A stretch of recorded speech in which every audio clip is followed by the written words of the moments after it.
Fuair an scéim tacaíochta Gaelbhratach maoiniú sa bhreis sa mBuiséad im mbliana chun cabhraíonn le bunscoileanna timpeall na tíre níos mBuiséadna a úsáid Scoil.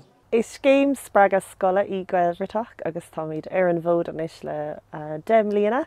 Leis an maoiniú nua atá fachta gine inis beid an chur leis na háiseanna agus na hachfaní atá a gcuin rud a chiallaíonn go mbeidh tacaíocht níos láidre agus níos fearr á fáilte scoileanna fud fad na tíre. Tá daltaí Scoil Northampton ag gcín mhara chun duine Gailge ag buint anna leas as an scéim, agus tá cuiste fáilte bunathe acu chun fáilte a Gaeilge a chur raibh fáistí na scoile gach maidin.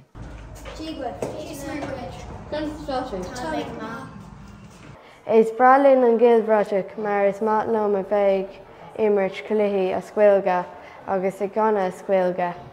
Is brallam an Gaelbhratach mar is maitlam sprí as Gaeilge. Is maitlam an Gaelbhratach mar is maitlam a bheith ag caint agus ag cana as Gaeilge.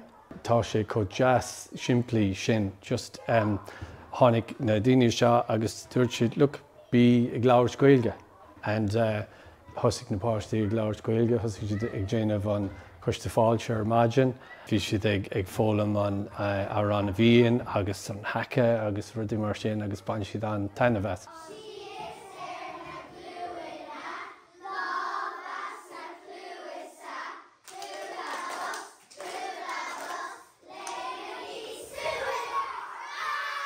Aisling Ní Dhonnabháin, Nuacht Cúla4, Gaeilge.